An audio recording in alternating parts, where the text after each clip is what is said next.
Pourquoi ton passeport blanc peut devenir noir? Deuxième partie.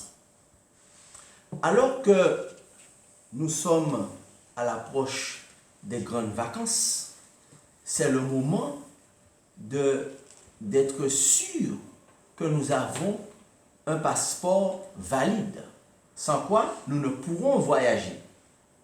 De même que nous approchons, que nous sommes très proches du retour du Christ, notre Seigneur, c'est encore davantage le moment d'être sûr que nous avons un passeport valide pour aller dans le royaume de Dieu, à la grande fête des noces de l'agneau. Donc, comment faire pour vérifier que notre passeport a la bonne couleur, qu'il est blanc? Et nous allons voir comment un passeport blanc au départ, c'est-à-dire un passeport valide, peut devenir noir. Prions le Seigneur. Notre Dieu, notre Père, enseigne-nous aujourd'hui, par ton Esprit Saint, éclaire-nous, au nom de Jésus-Christ. Amen. Ton passeport blanc, comment il peut devenir noir? Jésus nous explique cela en nous racontant comment 10 vierges au départ possédaient un passeport blanc. Donc nous avons les 10 vierges qui au départ sont dans les bonnes conditions pour participer aux noces, au festin des noces de l'agneau. Mais nous allons voir qu'à un certain moment, alors que les 10 vierges au départ ont un passeport blanc, à un certain moment, nous allons voir que 5 d'entre elles leur passeport va changer de couleur. Cette circonstance nous est relatée dans Matthieu au chapitre 25 et au verset 1er. Alors le royaume des cieux sera semblable à 10 vierges qui, ayant pris leur lampe, allèrent à la rencontre de l'époux. Donc ces 10 vierges possèdent un passeport blanc. Plus tard, nous allons voir que 5 d'entre elles vont être déclarées folles. Mais elles ont aussi au départ un passeport blanc, puisqu'elles se trouvaient dans la salle d'attente avec une lampe au départ. Une lampe qui avait de l'huile. En fait, on ne peut pas avoir de l'huile qui représente le Saint-Esprit si on n'est pas baptisé. C'est ce que nous voyons dans le livre d'Actes des Apôtres, au chapitre 2 et au verset 38. Il est écrit, Pierre leur dit, repentez-vous et que chacun de vous soit baptisé au nom de Jésus-Christ pour le pardon de vos péchés et vous recevrez le don du Saint-Esprit. La parole de Dieu nous dit que on ne peut pas recevoir l'huile qui représente le Saint-Esprit si on n'est pas baptisé. Donc, on voit bien que la première étape pour avoir un passeport blanc, on ne peut pas faire l'impasse sur cette étape. N'est-ce pas? La première étape pour avoir un passeport, n'est-ce pas? Eh bien, il faut faire une demande. Il faut faire une demande de passeport, il faut être citoyen du pays et faire une demande. Et pour être un citoyen du royaume de Dieu, la première étape, il faut être baptisé d'eau. Lorsqu'on est baptisé d'eau, à ce moment-là, c'est comme si on a fait une demande pour pouvoir être un citoyen du royaume de Dieu. Et après cela, on va recevoir le baptême du Saint-Esprit, c'est-à-dire l'huile représente le Saint-Esprit, et là, on est assuré que notre passeport est blanc. Mais si on n'a pas fait la première étape, puisque Jésus a déclaré dans Marc chapitre 16, « Celui qui croira en moi et qui sera baptisé sera sauvé.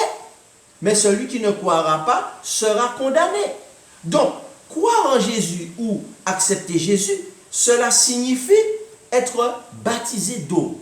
C'est-à-dire le mot baptizo en grec veut dire plonger. Donc, il faut qu'il soit baptisé d'eau. C'est la première étape pour pouvoir recevoir ensuite le baptême du Saint-Esprit. Le baptême du Saint-Esprit va venir ensuite.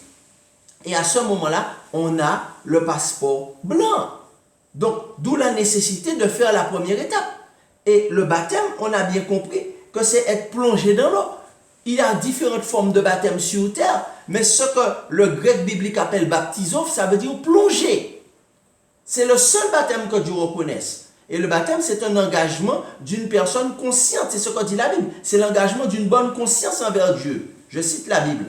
Donc, on ne peut pas déclarer que quelqu'un qui n'est pas engagé, qui n'a pas choisi lui-même d'être baptisé, mais pour lequel ses parents ou quelqu'un d'autre a choisi, on ne peut pas déclarer que cette personne est baptisée.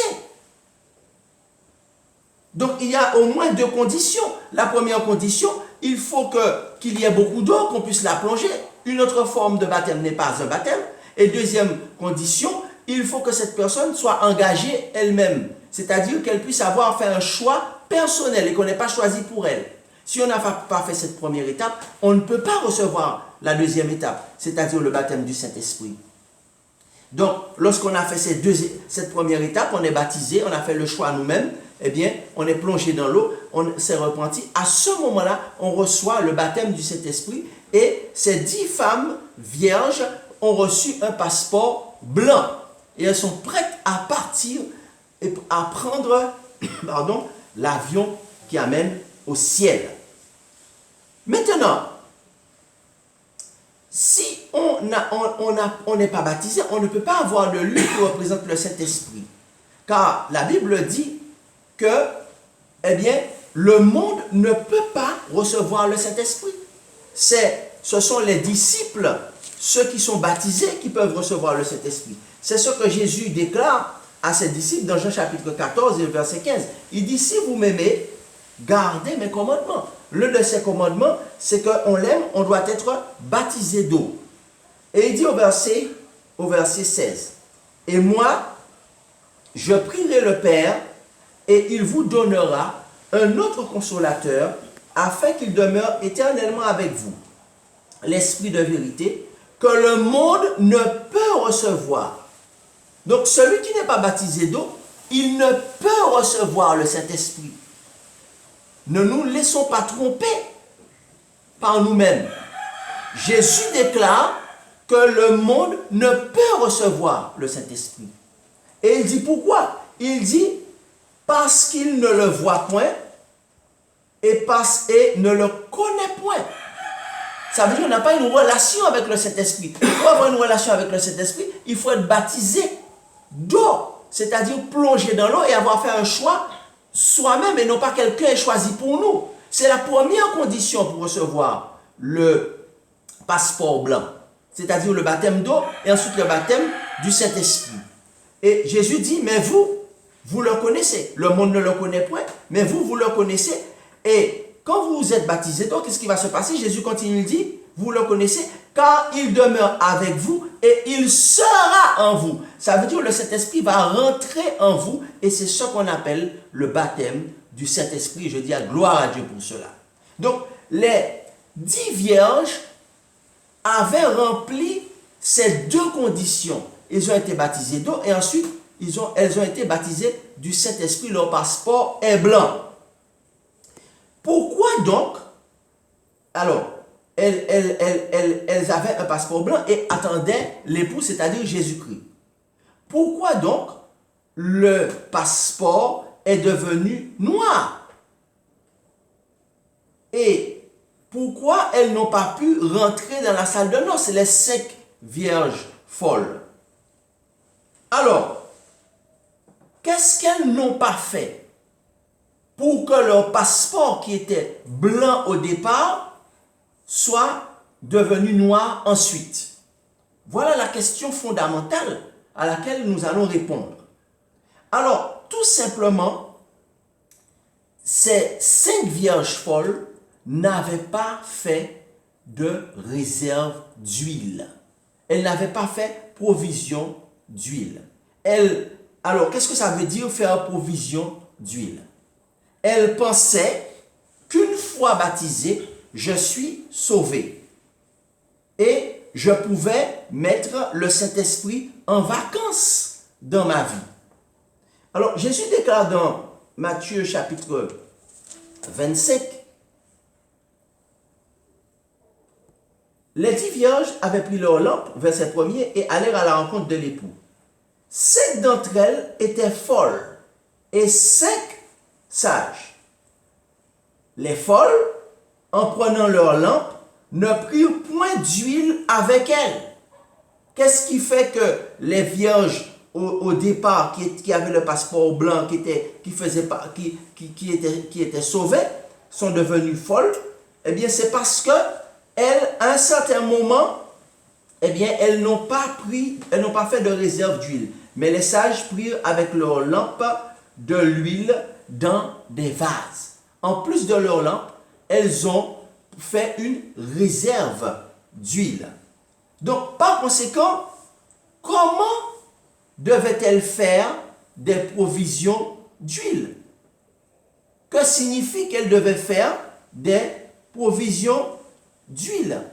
Alors, le danger dans lequel elles ont été exposées, elles sont tombées dans un piège. C'est le piège qui consiste à croire qu'une fois que je suis baptisé d'eau, je parle du baptême biblique, pas de prétendu baptême, mais le baptême que Jésus a eu alors qu'il était un adulte, consentant, il a été plongé dans le Jourdain. Eh bien, ce baptême-là, lorsqu'on reçoit ensuite le baptême du Saint-Esprit, on ne doit pas s'arrêter là et dire je suis sauvé et mettre le Saint-Esprit en vacances. Parce qu'en réalité, lorsqu'on a reçu le baptême du Saint-Esprit et que le Saint-Esprit est rentré en nous, nous avons besoin de pouvoir collaborer avec le Saint-Esprit chaque jour pour 2 raisons. La première raison, c'est pour que le Saint-Esprit puisse nous transformer et faire de nous une nouvelle créature, afin que nous puissions avoir le caractère de Jésus, le même caractère que Jésus, afin que nous puissions retrouver l'image de Dieu qui a été perdue à la création lors du péché originel d'Adam et Ève. Ça, c'est la première raison pour laquelle nous avons besoin de collaborer avec le Saint-Esprit, ce qui signifie réserve d'huile. L'huile représente le Saint-Esprit. Et la deuxième raison, la deuxième chose, c'est que nous avons besoin de marcher selon le Saint-Esprit. C'est-à-dire d'être conduit par le Saint-Esprit. Et le fait d'être transformé par le Saint-Esprit, transformation de notre caractère, ce que l'on appelle dans la Bible, ce que Jésus appelle la nouvelle naissance. Et ensuite, que nous puissions marcher selon le Saint-Esprit, ce processus s'appelle la sanctification. C'est-à-dire devenir un saint, c'est-à-dire c'est une marche, donc on marche progressivement vers un but, un objectif, c'est-à-dire la stature parfaite de Christ. Et je dis alléluia à cela. C'est ce que signifie faire provision d'huile ou faire une réserve d'huile. Donc, on comprend maintenant l'importance du Saint-Esprit pour que le passeport blanc ne puisse pas changer de couleur et devenir noir à la fin. Donc, qu'est-ce qui s'est passé avec ces 5 vierges folles? Elles devaient faire provision d'huile. C'est-à-dire comment? Eh bien, tout simplement par la prière. Elles devaient faire provision d'huile par la prière. Et Jésus a donné un exemple dans Matthieu chapitre 26 et au verset 41. Pourquoi? Il est écrit tout d'abord dans les Thessaloniciens, priez sans cesse. Il fallait qu'elle vive dans une vie de prière, n'est-ce pas? Qu'elle soit dans une vie de prière. Pour quelle raison? Pour plusieurs raisons. Pour rester en contact, en communion étroite avec le Saint-Esprit. Il faut prier régulièrement, le matin et même le soir, et même dans la nuit quand on se réveille. Pour quelle raison? Alors Jésus donne la raison dans Matthieu chapitre 26 et au verset 41. Jésus déclare ceci. Jésus dit, veillez et priez afin que vous ne tombiez pas dans la tentation. Pourquoi est-ce qu'elle devait faire provision d'huile? C'est-à-dire qu'elle devait prier?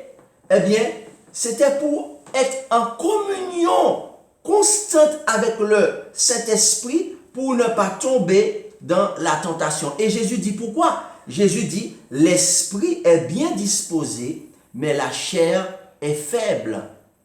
Qu'est-ce que cela signifie? Cela signifie que l'esprit qui est en nous, quand on est baptisé du Saint-Esprit, l'esprit qui rentre en nous fait que nous soyons bien disposés. L'esprit nous rend bien disposés à résister à la tentation.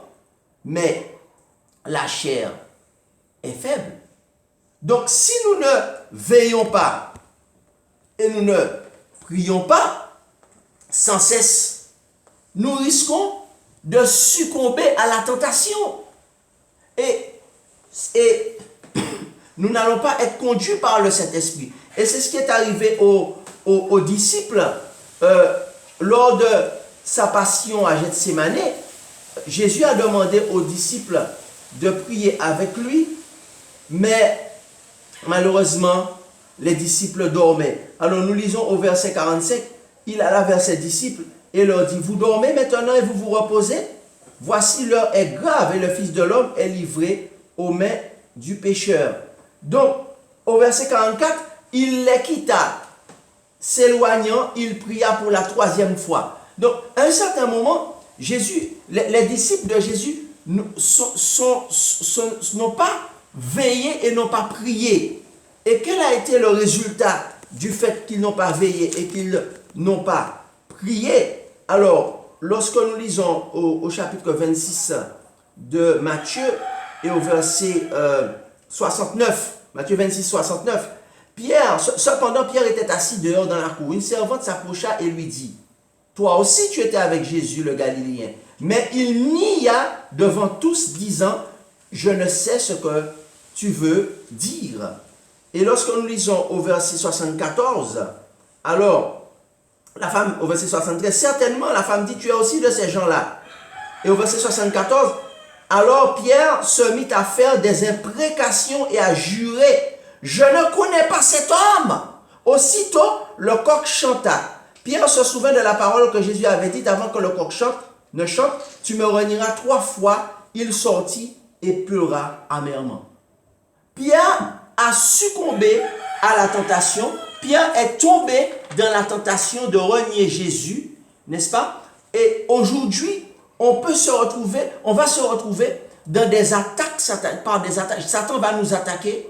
On se retrouvera tous un jour attaqués par Satan, tous un jour tentés par le fait d'être en difficulté. On est persécuté et on doit réagir. Comment on va réagir à la persécution? On est menacé, on a un problème, on a peut-être une tentation de la chair, mais si on ne prie pas sans cesse pour être en communion avec le Saint-Esprit, on va succomber à la tentation. C'est ce qui est arrivé à Pierre.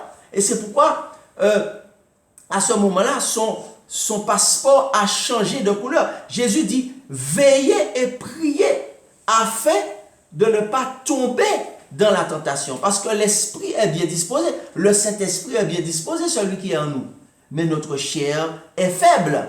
Alors, pour pouvoir garder leur passeport blanc, les 10 vierges auraient dû apprendre comme les 5 vierges folles aurait dû apprendre, comme les 5 vierges sages l'avaient appris, à marcher selon le Saint-Esprit. Qu'est-ce que cela veut dire?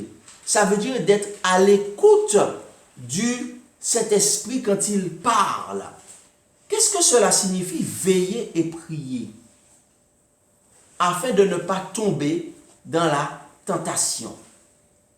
Cela signifie marcher selon l'Esprit, Galates chapitre 5.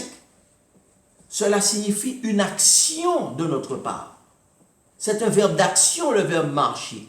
On marche, c'est-à-dire une marche quotidienne. Et comment? Jésus dit veiller et prier. Qu'est-ce que cela signifie? Rester alerte, veiller. Ça veut dire que le Saint-Esprit nous parle de plusieurs manières. Le Saint-Esprit s'adresse à nous, mais nous devons être attentifs. Nous devons être en éveil, nous devons être alertes, ne pas être endormis spirituellement. Endormis par toutes les tentations que Satan met sur notre route et toutes les occupations qu'il nous donne, mais rester éveillés et être attentifs aux circonstances. Parce que le Saint-Esprit nous parle par les circonstances de notre vie. Dieu peut nous placer dans une circonstance difficile, une circonstance compliquée. Dieu peut nous placer dans une épreuve. Et cette circonstance difficile, parfois ce problème que nous avons, cette difficulté relationnelle que nous avons avec notre épouse, ou que tu as avec ton épouse, cette difficulté relationnelle que tu as avec ton époux, cette difficulté relationnelle que tu as avec tes enfants, ce problème que tu as de santé, cette difficulté financière, cette circonstance où tu sens des obstacles, où tu sens des oppositions, cela peut être une circonstance dans laquelle Dieu t'a placé afin de te parler, afin que le Saint-Esprit veut te donner un fruit de l'Esprit qui te manque. Peut-être qu'il te manque l'humilité et que le Saint-Esprit va utiliser un petit enfant ou un jeune pour te parler, pour te faire acquérir ce fruit de l'Esprit, cet aspect du fruit de l'Esprit qui te manque. Par exemple, que se serait-il passé si le grand général de l'armée syrienne, Naaman, qui était malade, que Dieu avait placé dans une circonstance, une maladie invalidante, une maladie honteuse, la lèpre. Il avait la lèpre, et on pourrait dire spirituellement, il avait aussi la lèpre du péché. Et personne dans son entourage n'arrivait à lui donner le remède, l'antidote, la solution. Et le Saint-Esprit va utiliser une jeune captive hébreu qui va lui dire, eh bien, je connais un homme de Dieu qui peut t'aider à être guéri. Va en Israël, va rencontrer cette... Mais s'il avait dit, mais qu'est-ce qu'elle connaît, cette gamine? Si c'est un jeune homme ou un jeune, mais qu'est-ce qu'il connaît? Moi, le grand général, j'ai fait des études dans les plus grandes écoles militaires, toute ma connaissance, toute mon expérience, et je vais écouter un enfant? Je vais écouter un jeune? J'ai l'âge d'être son père? Je peux même être son grand-père? Mais, et si le Saint-Esprit voulait nous apprendre l'humilité? Le Saint-Esprit nous place dans des circonstances où il peut nous parler par notre femme, par notre mari. Le Saint-Esprit a placé Pilate dans une circonstance où sa femme lui a envoyé un message. Mais c'était le Saint-Esprit qui était derrière cela. Et Pilate a préféré dire, ah, pour garder mon poste, pour garder ma position, je préfère ne... On sent que c'est le Saint-Esprit qui nous parle. Lorsque le Saint-Esprit s'adresse à nous, que ce soit par un enfant, que ce soit par un jeune homme, que ce soit par une jeune femme, que ce soit par quelqu'un qui n'a pas fait beaucoup d'études, qui sait à peine parler la langue, à peine maîtriser la langue, mais on sent bien que c'est l'Esprit Saint qui nous parle. Mais on résiste. Parce qu'on se dit, j'ai trop à perdre, et pourtant on a tant à gagner. Ou bien on se dit, ah, mais si ce n'est pas mon pasteur, le pasteur dans mon église qui me parle, je n'écoute pas. Si ce n'est pas pasteur tel qui me parle, je n'écoute pas. Si ce n'est pas tel serviteur de Dieu qui me parle, je n'écoute pas. Si ce n'est pas telle servante, c'est seulement la servante. Est-ce que la servante du Seigneur a dit cela? Mais quand on parle comme cela, on ne connaît pas le ministère du Saint-Esprit. Puisque Jésus-Christ a déclaré dans Jean chapitre 3 et verset 8, comment le Saint-Esprit fonctionne. Est-ce qu'on n'a jamais étudié le fonctionnement du Saint-Esprit? Est-ce qu'on n'a jamais prié pour comprendre le fonctionnement du Saint-Esprit?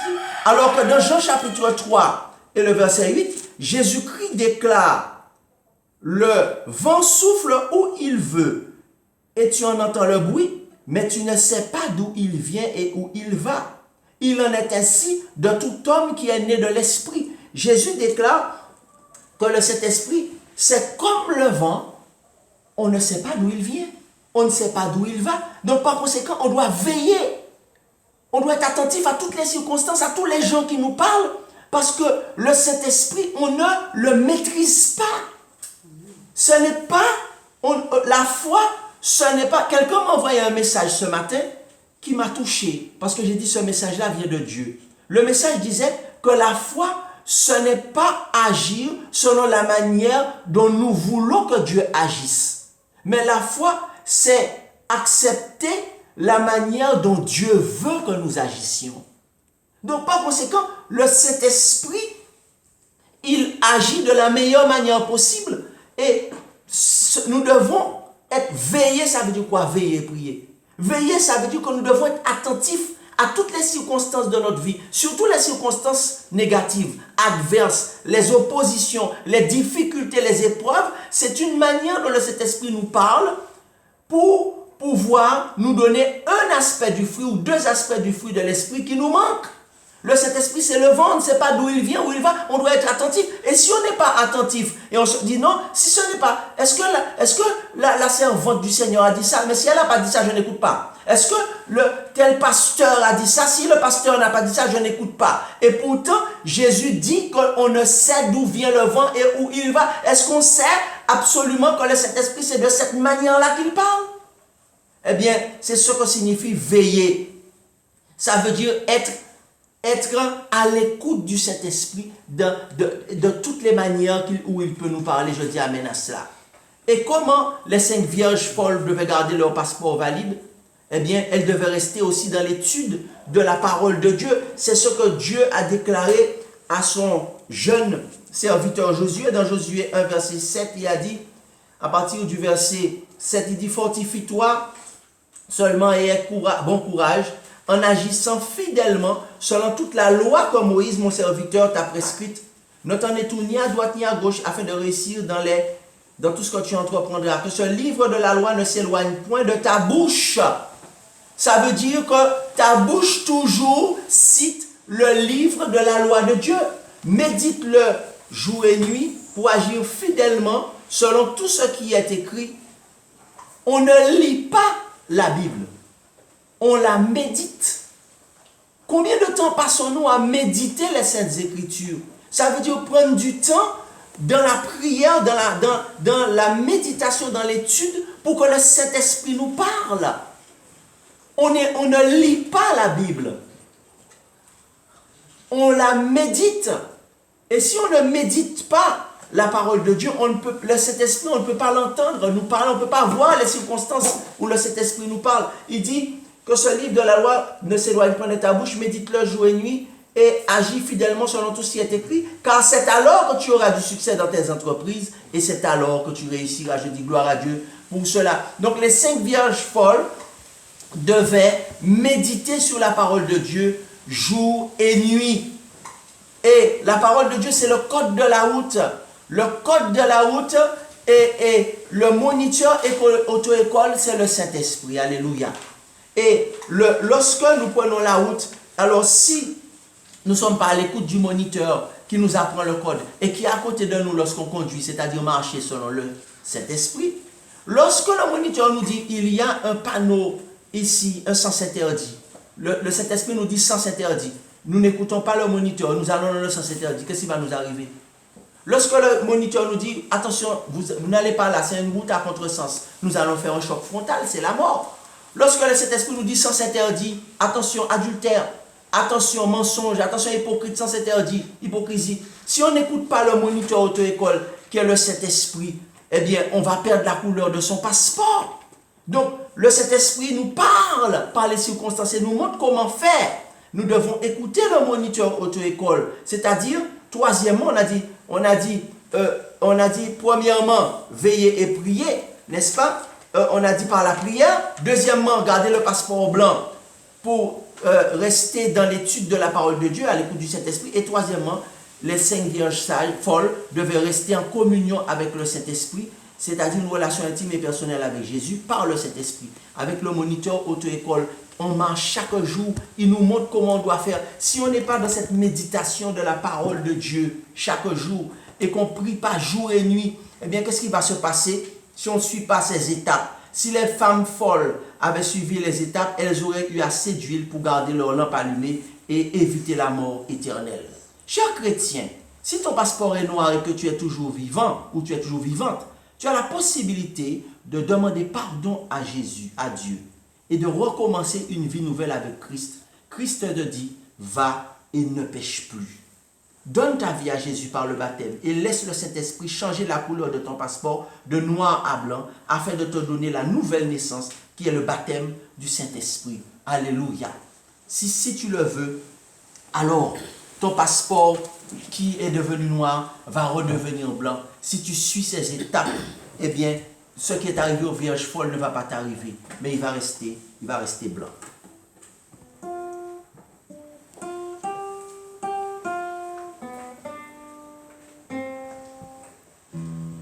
Humblement prosterné, Seigneur, devant ta majesté, je veux implorer ta faveur d'un cœur purifié. Je veux un cœur nouveau, Seigneur, le baptême d'en haut, de feu, de foi, de charité, un cœur régénéré, un cœur patient, humble et joyeux, un cœur semblable au tien, un cœur content, toujours heureux, un cœur aimant le bien. Je veux un cœur nouveau, Seigneur, le baptême